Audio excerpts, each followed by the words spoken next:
eu represento nesse slide uma válvula em corte, uma válvula comum, uma válvula não monitorada.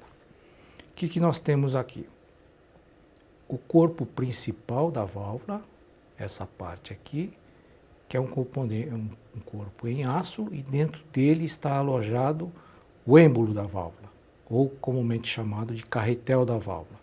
E esses dois componentes aqui, na parte de fora, é basicamente a bobina da válvula que vai fazer com que esse carretel se movimente aqui dentro, de tal forma a interligar os canais da válvula de acordo com a necessidade que eu preciso. E a cara de uma válvula direcional comum, não monitorada, é essa que nós temos aqui nesse slide. Já uma válvula monitorada. Aqui está o desenho em corte, esquematicamente, de uma válvula monitorada. Qual que é a diferença? É exatamente a existência desse item 2 aqui, que é um sensor que está mecanicamente ligado com o êmbolo da válvula.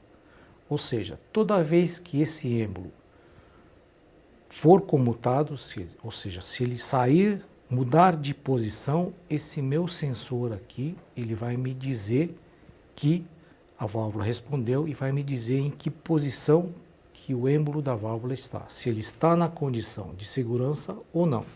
Então eu tenho uma verificação, eu tenho um monitoramento do funcionamento dessa válvula. E nesse próximo slide, a gente consegue ver fisicamente como é uma válvula monitorada. Aqui está o sensor, aqui é apenas um exemplo de um tipo de válvula monitorada, e aqui é representado o sensor da válvula monitorada. Uma coisa que acontece muito nas indústrias no Brasil. Pela própria característica do nosso parque industrial, nós temos um universo muito grande de máquinas antigas que estão trabalhando. Normalmente, estão produzindo as peças perfeitamente, porém, sem segurança nenhuma. E, por uma necessidade de se cumprir a regulamentação das normas de segurança, ela deve ser adequada. Em situações assim, o que eu tenho que fazer? Em se tratando de sistema hidráulico, será que eu tenho que pegar todo o sistema hidráulico lá existente e substituir por um novo que tenha segurança? Não necessariamente. Não há necessidade de se descartar tudo que tem e colocar um sistema novo com segurança.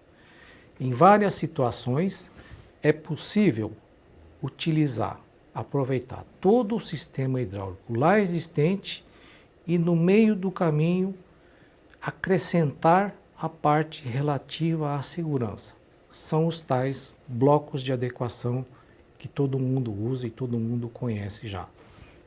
Então, essa é uma grande vantagem de você poder adequar uma máquina e aproveitar tudo que existe de novo lá, somente incorporando a parte relativa à segurança.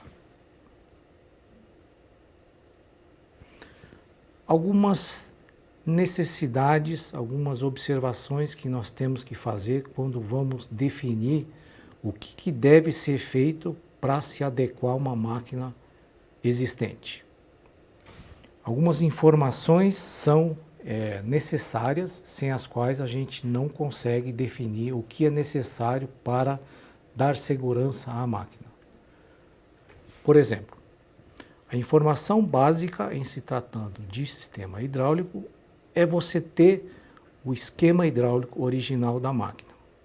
Por se tratar, na maioria das vezes, de máquinas antigas, esse documento, ou seja, o esquema hidráulico, se perdeu no meio do caminho.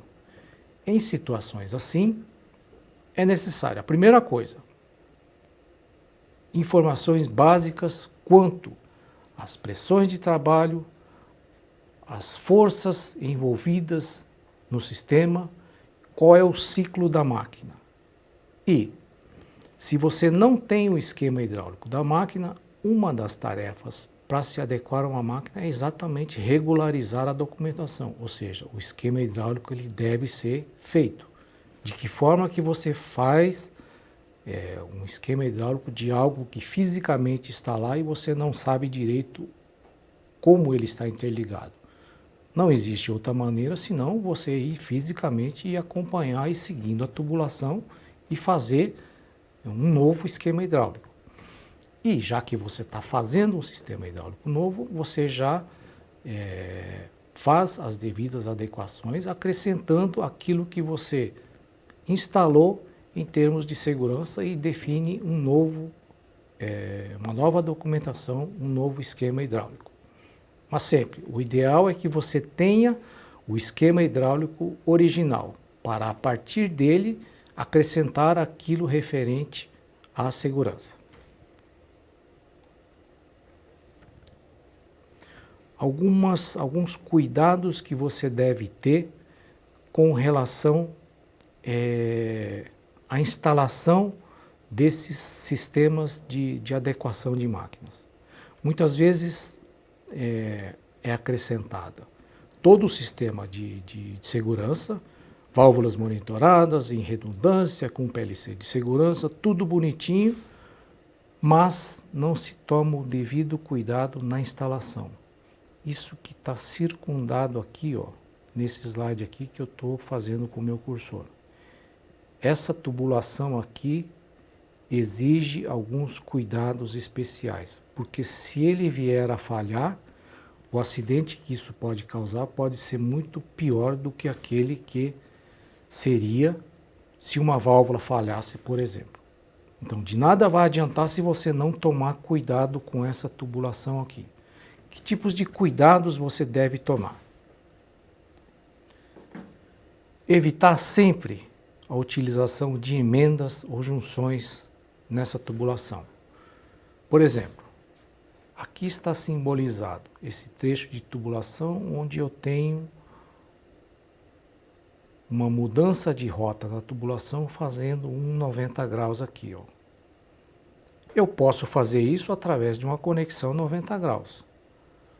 Mas o ideal é que você não use conexões, evite usar junções e conexões. Faça a própria dobra aqui no tubo, partindo de uma barra inteira. Sempre evitando ao máximo o uso de conexões.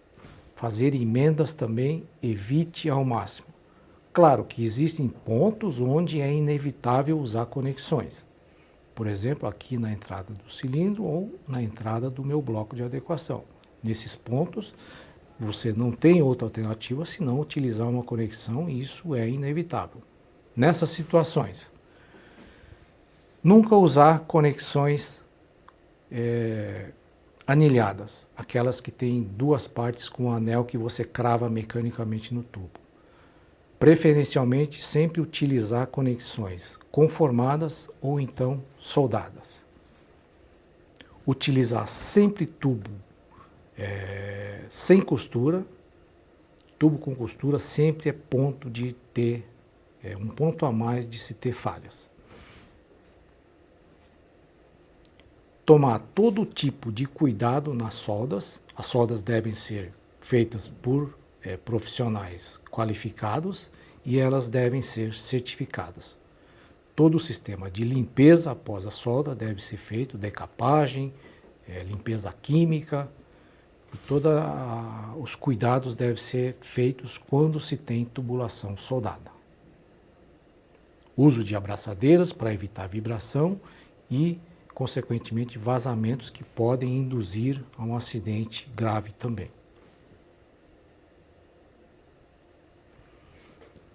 Por fim, voltando à questão da filtragem. Novamente, nós sabemos que, estatisticamente, de 70% a 80% das avarias que ocorrem nos equipamentos hidráulicos são provocados pela contaminação dos fluidos, pela contaminação do fluido. Quando se trata de segurança de máquina, isso pode ter algumas consequências muito ruins. Por quê? No sistema hidráulico, o que nós mais temos é peças em movimento, peças metálicas em movimento uma com a outra, ou seja, eu tenho atrito ferro com ferro.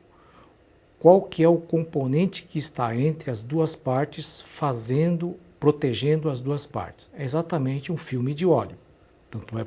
Tanto é que todo o sistema hidráulico ele é autolubrificante, lubrificável. Então, se eu tenho um filme de óleo entre duas partes metálicas se movimentando, e eu tenho um componente sólido aqui, uma impureza aqui, no fluido hidráulico, essa parte vai atritar entre as duas, esse componente sólido, essa impureza vai atritar entre as duas partes metálicas que estão em movimento num componente hidráulico. Por exemplo, êmbolo de válvula atritando contra a carcaça da válvula. Ou pistão de uma bomba dentro de um tambor. Ou então o próprio êmbolo do cilindro atritando contra a camisa do cilindro. Se eu tiver um componente sólido entre as duas partes, pode existir a tendência de uma dessas partículas vir a arrancar partes metálicas do meu componente hidráulico.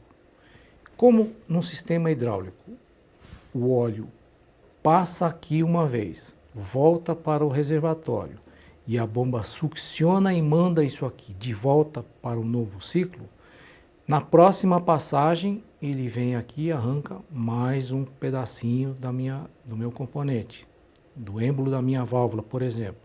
E na próxima mais um, e mais um, e mais um, e em pouco tempo eu posso ter um sistema totalmente contaminado. E quanto maior é a quantidade de impurezas aqui, maior será a possibilidade de as minhas duas válvulas que eu instalei lá em redundância, mesmo monitoradas, virem a falhar no mesmo ciclo.